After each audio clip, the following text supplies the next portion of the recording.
नमस्कार, मैं हूं सिकता देव। देश के महानगर अगर भारत का आईना है तो उसके छोटे शहर और कस्बे उसकी नब्ज। तो अगले आधे घंटे रखिए देश की नब्ज पर हाथ हमारे साथ। हमारा भारत में आज ग्राउंड रिपोर्ट्स, बस्तर के पहले सांसद के गांव की हकीकत और एक छात्र को क्यों मिला इनकम टैक्स का नोटिस। लेकिन शुरुआत हमारी पॉलिटिकल डायरी इलेक्शन से जुड़ी खबरों से। बीजेपी ने शनिवार को लोकसभा चुनाव 2024 के लिए मैनिफेस्टो कमेटी का ऐलान किया है। कमेटी में कुल 27 सदस्य हैं। रक्षा मंत्री राजनाथ सिंह को कमेटी का अध्यक्ष बनाया गया है। वहीं वित्त मंत्री निर्मला सीतारमण संयोजक होंगी। पीयूष गोयल सह संयोजक बनाए गए हैं। इसके अलावा कमेटी में 4 राज्यों के सीएम भी शामिल हैं। मध्य प्रदेश के सीएम मोहन यादव, असम के सीएम हेमंत बिस्वा शर्मा, गुजरात के भूपेंद्र पटेल और छत्तीसगढ़ के विष्णुदेव साय कमेटी का हिस्सा हैं। इसमें शिवराज सिंह चौहान, वसुंधरा राजे, स्मृति ईरानी, अर्जुन मुंडा, किरण रिजिजू, अश्विनी वैष्णव जैसे बड़े नाम भी शामिल हैं। वहीं उधर कांग्रेस में 5 अप्रैल को अपना मैनिफेस्टो जारी कर सकती है। घोषणा पत्र जारी करने के साथ ही कांग्रेस जयपुर और हैदराबाद में बड़ी रैली करने वाली है। पार्टी सूत्रों के मुताबिक इस रैली में जयपुर में सोनिया गांधी मोर्चा संभालेंगी तो हैदराबाद में राहुल गांधी। इन रैलियों में प्रियंका गांधी और पार्टी अध्यक्ष मल्लिकार्जुन खड़गे भी सक्रियता से शिरकत करेंगे। पार्टी घोषणा पत्र की प्रमुख बिंदुओं को जन जन तक पहुंचाएगी। अरविंद केजरीवाल की गिरफ्तारी को लेकर केंद्र सरकार के खिलाफ कल आईएनडीए गठबंधन की रैली दिल्ली में होगी। इस रैली में मल्लिकार्जुन खड़गे, सोनिया गांधी, अखिलेश यादव, तेजस्वी यादव, झारखंड के सीएम चंपई सोरेन और हेमंत सोरेन की पत्नी कल्पना सोरेन भी शामिल होंगी। उधर एनसीपी शरद पवार गुट ने लोकसभा चुनाव के लिए 5 उम्मीदवारों का ऐलान कर दिया है। बारामती से सुप्रिया सूले, वर्धा से अमर काले, डिंडोरी से भास्कर राव बगरे, शिरूर से डॉक्टर अमोल कोले और अहमदनगर से नीलेश लंके को टिकट दिया गया है।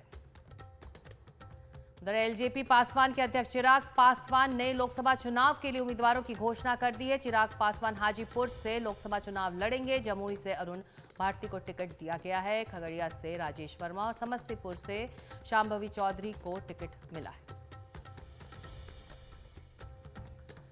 और अब खबरें विस्तार से। माफिया मुख्तार अंसारी को आज सुपुर्दे खाक कर दिया गया। उत्तर प्रदेश के गाजीपुर में उसके पुश्तैनी गांव के कब्रिस्तान में ही उसे दफन कर दिया गया।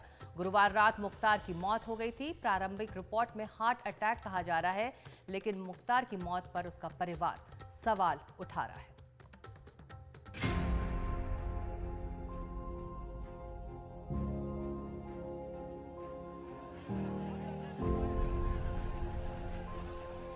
ये तस्वीरें मुख्तार अंसारी के पुश्तैनी गांव की हैं। गाजीपुर के मोहम्मदाबाद गांव में जब मुख्तार को कब्रिस्तान ले जाया जा रहा था तो लोगों का हुजूम उमड़ आया।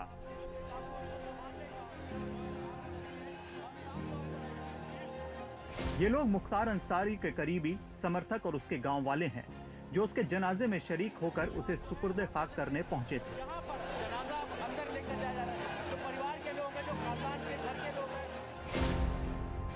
भीड़ इतनी ज्यादा थी कि एक बार को हालात बेकाबू होते दिखे, जिसे संभालने के लिए पुलिस को हल्का बल भी प्रयोग करना पड़ा। भीड़ है यहाँ पे लोगों की, अगर आप देखेंगे तो बहुत हजार से ऊपर लोग यहाँ पे जमा हुए हैं। ये आप देख सकते हैं अपने सामने कि कितने सारे लोग जो हैं यहाँ पर जमा हैं। भीड़ बहुत ज़्यादा है। ये कहीं ना कहीं मैं आपको बता दूं, एक बात बता दूं कि ये दर्शाता है कि कितना इन्फ्लुएंस था मुख्तार अंसारी और अंसारी फैमिली की पूरे इस इलाके के ऊपर। मुख्तार की कब्र खोदने के लिए 3 हिंदू लोगों को बुलाया गया था। मुख्तार अंसारी के परिवार से जिन लोगों का इंतकाल हो जाता है उनके लिए कब्र खोदने के लिए इन्हें ही बुलाया जाता है। कब्र खोदने के लिए पहुंचे थे नगीना, गिरधारी और संजय। गिरधारी भी तो संजय भी हम खाने हैं 2 लोग। आप दोनों भाई हैं? आप दोनों नहीं, गांव के लोग हैं। दोनों गांव के लोग हैं। कितना समय लगा आपको, कब से शुरू किया था बताइए पूरा? 8:30 बजे कल शुरू किए थे, दिन भर लग गया हम लोग को। कितनी लंबाई और गहराई थी? 7.5 फुट लंबी थी, 5.5 फुट चौड़ी थी। और कितने लोग अंदर भीड़ में जमा थे? हम देख रहे हैं 400-500 आदमी थे भीड़ अंदर में। सवाल यह कि मुख्तार की मौत कैसे हुई। प्रारंभिक रिपोर्ट आई है जिसमें मौत की वजह मायोकार्डियल इंफार्क्शन माना गया है। इसे आम भाषा में हार्ट अटैक या दिल का दौरा कहा जाता है। मुख्तार अंसारी की प्रारंभिक पोस्टमार्टम रिपोर्ट बताती है कि उसकी मौत हार्ट अटैक से हुई थी। इससे पहले जब अस्पताल में मुख्तार अंसारी ने दम तोड़ा तब जारी हुआ मेडिकल बुलेटिन भी बता रहा था कि उसकी मौत की वजह हार्ट अटैक है। ऐसे में मुख्तार अंसारी के परिवार और वकील की तरफ से जो जहर मिलाकर खाना दिए जाने का दावा था वो पूरी तरीके से गलत साबित हो रहा है। हालांकि जो पोस्टमार्टम की रिपोर्ट है वो अगले 2 से 3 दिन में आएगी। ये इनिशियल रिपोर्ट है, लेकिन इनिशियल रिपोर्ट में जो फाइंडिंग्स आई हैं उनको देख करके जो मुख्तार अंसारी के परिवार का दावा है वो दावा गलत साबित होता है और ये साबित होता है कि मुख्तार अंसारी की मौत हार्ट अटैक की वजह से हुई है। ये नाटक है। लेकिन मुख्तार अंसारी के घर वालों को इसमें साजिश दिख रही है। मुख्तार अंसारी के बड़े भाई अफजाल अंसारी गाजीपुर से सांसद हैं। अपने भाई की मौत पर ये सवाल उठा रहे हैं। किसी को अगर ये अफजाल के मुताबिक मुख्तार की हालत बेहद खराब थी। अफजाल ने सीधे सीधे आरोप लगाए हैं कि पुलिस प्रशासन की ओर से नाटक किया जा रहा है। उसने अपनी बहू से फोन पे बात की है और अपने बेटे से भी बात की। आप उसकी आवाज देख लीजिए क्या है। ये नाटक है और उसी आवाज में वो कह भी रहा है कि मेरी बॉडी मेरा साथ छोड़ रही है बेटा। मुख्तार अंसारी पहले पंजाब की रूपनगर जेल में बंद था। 6 मई 2021 को उसे बांदा जेल शिफ्ट किया गया था।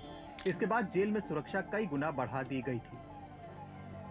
मुख्तार ने कुछ दिन पहले ही 21 मार्च को मऊ की MP MLA कोर्ट को एक प्रार्थना पत्र में लिखा था कि उसे 19 मार्च की रात को खाने में जहर देकर जान से मारने की कोशिश की गई। गुरुवार 28 मार्च को उसकी मौत हो जाती है। इस मामले की न्यायिक जांच के आदेश दे दिए हैं। 1 महीने के अंदर रिपोर्ट जमा करानी होगी। बांदा से रणवीर और गाजीपुर से तनिष्क पंजाबी के साथ ब्यूरो रिपोर्ट NDTV इंडिया। एक समय मुख्तार अंसारी और उनके परिवार का पूर्वांचल में दबदबा था। पिछले कुछ साल में कानून का शिकंजा ताकत से कसा। बीते करीब 4 साल में उसकी 576 करोड़ की प्रॉपर्टी पर यूपी सरकार बुलडोजर चला चुकी है।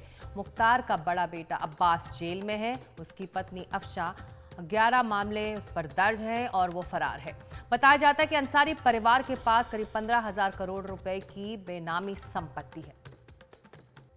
और अब बात छत्तीसगढ़ के राजनांदगांव की। राजनांदगांव हिंदी के मशहूर कवि मुक्ति बोध का शहर है, जिन्होंने लिखा था, मर गया देश जीवित रह गए तुम। यहाँ 26 अप्रैल को वोट पड़ने हैं।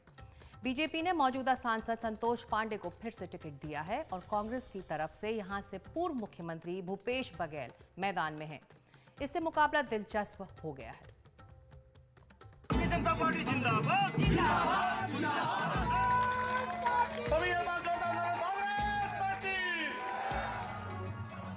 छत्तीसगढ़ के मुख्यमंत्री रहे भूपेश बघेल क्या हवा के खिलाफ मैदान में हैं? राजनांदगांव का चुनावी अतीत इस ओर इशारा करता है। यहाँ हुए 5 चुनावों में 4 बार बीजेपी ने जीत दर्ज की है।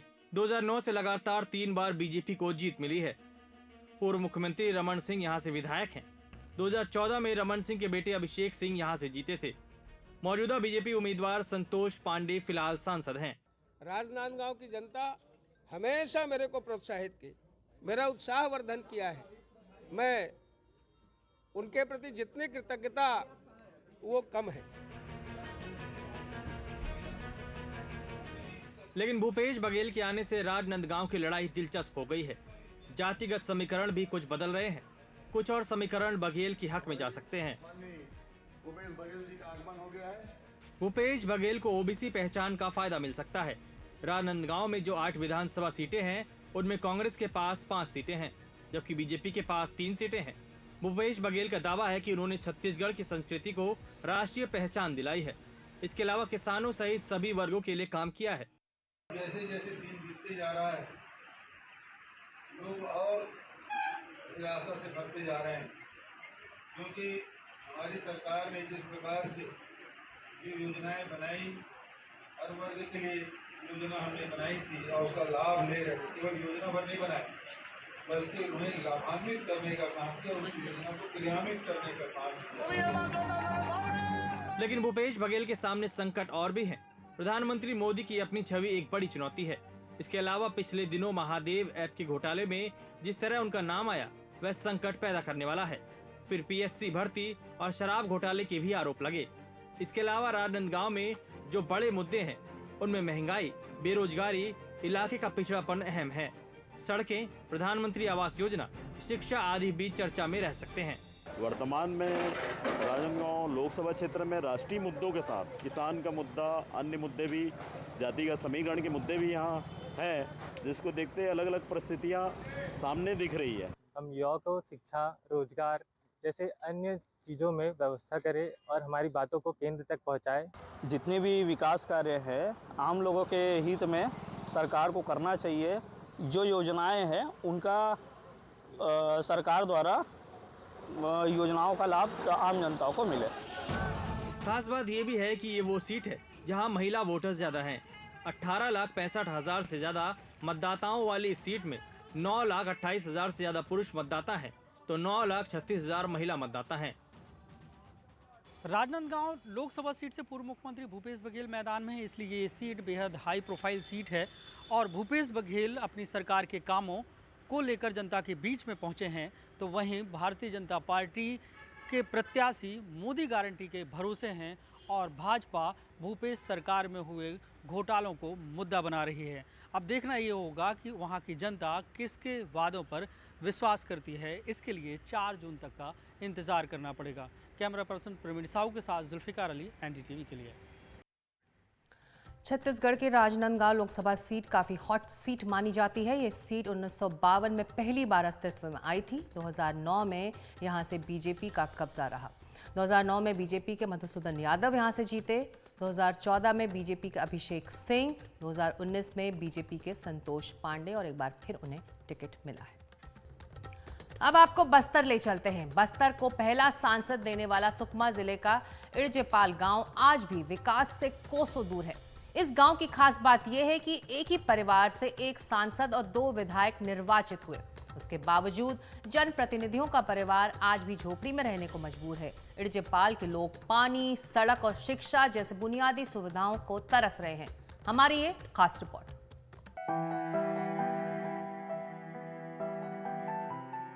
यह है छत्तीसगढ़ के सुकमा जिले का इड़जेपाल गांव। इस गांव ने ही बस्तर को पहला सांसद दिया था।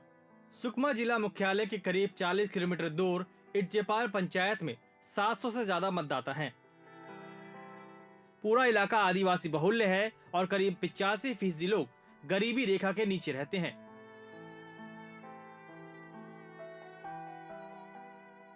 एनडीटीवी की टीम बस्तर के पहले सांसद के घर पहुंची। सर अपने यहाँ तो कुछ नहीं है सर, कोई नेता आता ना कोई पूछता नहीं। पानी की समस्या बहुत है, यहाँ रोड भी खराब है। यहाँ पे अपना रोड ज्यादा करके तो पानी की समस्या ज्यादा। स्वतंत्र भारत के पहले आम चुनाव साल 1951-52 में हुए थे। इन चुनावों में मुचाकी कोसा निर्दलीय उम्मीदवार के तौर पर चुनावी मैदान में उतरे थे। उन्होंने कांग्रेस के सुरती कृष्णैया को रिकॉर्ड मतों से हराया था। मुचाकी कोसा को 83.05% वोट मिले, जो आज भी बस्तर संसदीय सीट के लिए सर्वाधिक वोट प्रतिशत से चुनाव जीतने का रिकॉर्ड है। इसके बाद इड़जेपाल गांव बस्तर की राजनीति का प्रमुख केंद्र बन गया।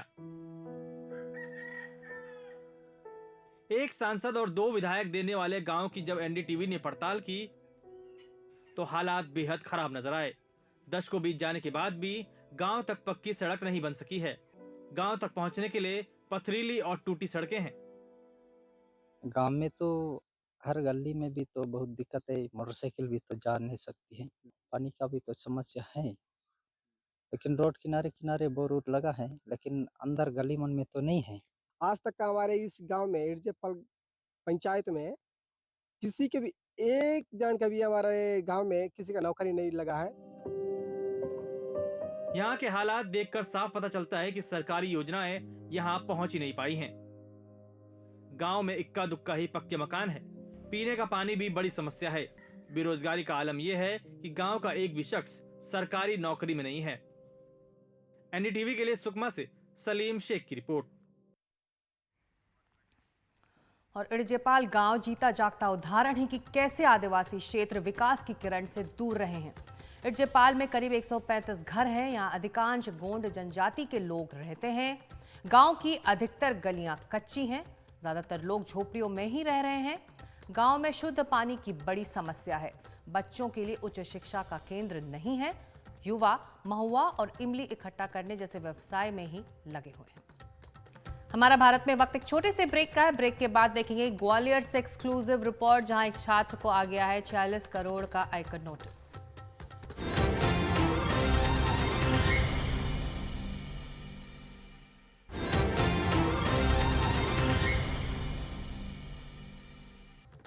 हमारा भारत में अब खबर ग्वालियर से, जहां की जीवाजी यूनिवर्सिटी में पढ़ने वाले एक छात्र को 46 करोड़ रुपए का आयकर नोटिस आ गया है। आईटी विभाग के इस नोटिस के बाद से छात्र परेशान है। क्या है ये पूरा मामला, हमारी खास रिपोर्ट। जीवाजी यूनिवर्सिटी एमए में पढ़ने वाले प्रमोद दंडोतिया की नींद उड़ गई है। प्रमोद को आयकर विभाग ने नोटिस भेजकर पूछा है कि आपने 46 करोड़ से ज्यादा रुपए का जो लेन देन किया है उस बारे में वो आयकर विभाग को पूरी जानकारी दें। छात्र को उस लेन देन का पता ही तब चला जब उसे आयकर विभाग का ये नोटिस मिला। आयकर अफसरों ने उस पर आयकर और चोरी करने का आरोप लगाया है, जबकि उसकी समझ ही नहीं आ रहा कि उसके नाम पर यह कारोबार कौन कर रहा है। परीक्षाएं सिर पर है, लेकिन वो पढ़ाई छोड़कर आयकर और पुलिस दफ्तर के चक्कर काट रहा है। मेरा पैन कार्ड का अज्ञात लोगों ने फर्जी तरीके से यूज़ करके जीएसटी रजिस्ट्रेशन फॉर्म बना लिया दिल्ली और मुंबई में। तो इन्होंने सर काफ़ी करोड़ों का ट्रांजैक्शन किया है, जिसका सर मुझे नोटिस आया इनकम टैक्स से, तब जाके मुझे पता चला। 27 जनवरी को नोटिस आया, लेकिन घर में शादी थी तो उस कारणों से पता नहीं चल पाया। तो 10 तारीख को मुझे इन्फॉर्म किया, लेटर दिया घर वालों ने, तब जाके मुझे पता चल गया। प्रमोद का कहना है कि कुछ लोगों ने उसके पैन कार्ड की कॉपी दिखाकर कारोबार और लेन देन किया और अब उस पर आयकर विभाग की नजर है। प्रमोद ने इस फ्रॉड की शिकायत करा दी है। इनको इनकम टैक्स डिपार्टमेंट का नोटिस प्राप्त हुआ, उसके बाद इनको इनके नॉलेज में आ गया, ऐसे बता रहे हैं। तो उस संबंध में उनको सलाह दे दी है कि जो भी डॉक्यूमेंट्स उनके पास है वो अटैच करके आवेदन पुनः प्रस्तुत करने के लिए बोला है। उसमें प्राथमिक जांच की जाएगी और उसके जो भी वैधानिक कार्रवाई है उसके आगे करते हैं। प्रमोद का कहना है कि वो अपनी फीस वगैरह जमा करने के लिए कई बार अपने पैन कार्ड का इस्तेमाल कर चुका है। उसे आशंका है कि किसी ने उसके पैन कार्ड की कॉपी पर ही गलत तरीके से कोई कंपनी बना ली है और उसके आधार पर ही कंपनी का जीएसटी का रजिस्ट्रेशन कराया है। ये फ्रॉड कंपनी दिल्ली और पुणे से काम कर रही है, यानी इस छात्र के पैन कार्ड पर करोड़ों का कारोबार हो रहा है, लेकिन उनके खाते में एक पैसा नहीं है। आयकर विभाग ने अब छात्र को पुलिस में रिपोर्ट दर्ज कराकर एफआईआर की कॉपी जमा कराने को कहा है। ग्वालियर से देव श्रीमाली की रिपोर्ट, एनडीटीवी इंडिया के लिए। तो हमारा भारत में आज इतना ही। आपको हमारी ग्राउंड रिपोर्ट्स कैसी लग रही हैं, हमें ज़रूर बताएं। आपके लिए एक कार्यक्रम और हमारी सारी ग्राउंड रिपोर्ट्स एनडीटीवी इंडिया के सभी डिजिटल प्लेटफॉर्म्स पर भी उपलब्ध हैं। नमस्कार।